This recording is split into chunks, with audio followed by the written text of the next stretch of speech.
Started in 1989. At that time, I was the plant operations manager. Now I'm the director of plant operations. Same job duties.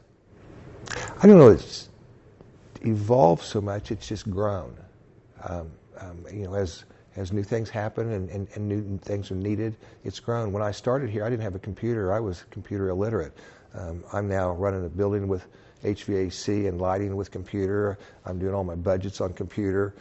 We didn't have email in 1989. It wasn't out there. All this has happened in that 30 years that I've been here. What generated this was we needed to get cost savings. The year I started, which was in November of 1989, is fiscal year 1990.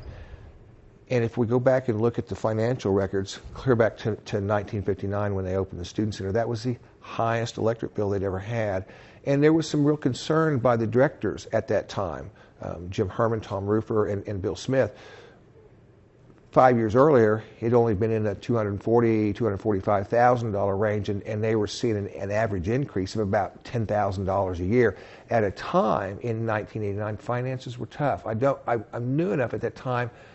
I'm not familiar with some of the nuances that are going on, but we were having some student numbers, enrollment may have been down, and there were some real concerns. And in the early 90s, we had some tighter times financially, and so they were really concerned with what was happening, especially with that electrical cost.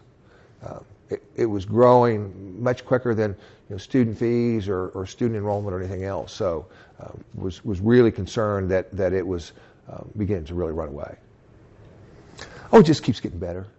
And our mission is a fantastic mission, and we were very enthusiastic as we started looking at the remodel and the expansion of the Student Center that we were looking at that happened in 2013 and 2014. But in the planning stages in 2011 and 2012, an awful lot, the majority of the RSC employees and the management team was looking at how we could tie better and better serve the campus. And one of those was we were really excited about bringing all the student orgs together, which we've now done down on Second Floor South. And we moved student involvement in here at one point when we'd done a little remodel, but they were down in the lower level, the old pub, actually where the maintenance shop is currently. They were down there, and student activities, which morphed into student involvement, is where the current director's office is after renovation, and student government was down basically kind of where they're at, not exactly, but down in that south end. And so to bring all those folks down, and then the expansion of what become ODI, I'm pretty proud of. I think it's a real good move. Makes a little more work for some folks occasionally, but I still think a philosophy I operate under when I'm looking at things that I want to do or I want to do in the facility. One that I've always used and had been preached to me is real simple, is when I look at a project, is it good for students? Am I saving student fee dollars, whatever it is, but is it good for students? And certainly I've always felt that bringing those student orgs down there was one of those things that was good for students. That's part of the problem with me, because I'm in charge of the entire facility and was so heavily involved in the operation of the Student Center through the last 30 years, and heavily involved in the planning and design prior to actually doing the renovation. I don't know that there's one single section that I'm prouder of. And as we walk around, and there's a story to everything we did. We interviewed a lot of students, and one of the things they did was they talked about it was dark inside the Student Center. And it was no natural light. So we opened this up in the renovation, including the big skylights up here on second floor. So, I look at all the little different designs. Again, we had planned to put offices there and found out that area was not structurally sound enough to support that. So we had to turn it into a lounge and add the meeting rooms farther east to that.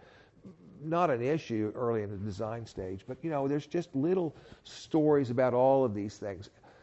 From when we were back doing, I started in '89, and I started doing one of my first remodels of meeting rooms in 1990, and we were doing facelifts of them, and we did facelifts of groups of meeting rooms, and redid the candy counter, which is gone now, but had morphed into what was Fast Break, and eventually is now our Starbucks. Again, ways of serving students, and the student population has changed, and computers have changed it, and online, and when I first started, finals week was crazy, and leading up to that, and we'd stay open a special to stay open till midnight or 1 o'clock in the morning to keep the building open for students to study and be prepared for finals. We would do a thing, at 10 o'clock at night in here, that we would do a snack, a different thing each night. Again, food service was self-op, but it would be the director team or the management team at that time. We would come in and work those extra hours. That was what did we do? Well, that's not serving students the same way. That program has gone away. But there were other programs. RSC Days and Shocker Nights, which has morphed into Shockers After Dark, was an original RSC program. Again, to expose students to what we have here in the Student Center, with the hopes that they come back, that they feel welcome. Bill Smith, the director of the Student Center, when I was hired in, always talked to me very early on about the fact that the student union is really the living room of the campus, with so much goes on. And it's also kind of the kitchen, too, because it's a good place to eat. Well, of course, it's been the crises that has happened. When I got called back in on a Sunday because we'd had a line come apart off of a pump in the south boiler room, and that pump kept running and blowing water up on the ceiling, and it fried several energy management cabinets and some of the fire alarm system. Oh, what a mess that was that evening. The big one that sticks to me that was almost a week, and you were here for that, is when we blew the switchgear up from the flood in, January 15? We brought generators in on that truck, kept this thing mounted. I was coming in 6:30 and leaving during that week 11:30, 12 o'clock. The first night I got called back from the storms, I was here pretty late that night and back in early the next morning.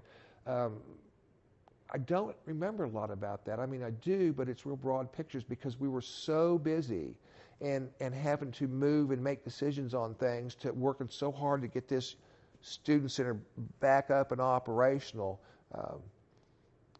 In some ways it's a blur, but I don't forget it. But it's those times where it's easy to run this place when everything's going smooth and everything's working. It's what happens when they show up and say, by the way, we took a look at this kitchen ductwork you wanted us to keep, and you can't keep any of that. We're going to have to remove that, and you'll now have to, unplanned, close that kitchen for the next 6 months while we do the mechanical work in there. But I really like the mission here at the Student Center. I really like the folks we serve. It's just been a great 30 years. I've had great bosses, and I've had the freedom to run this place and make some of the decisions that I think we need to do that's the right thing for the Student Center. I've been quoted before as saying, it's been my own very private science project for the last 30 years.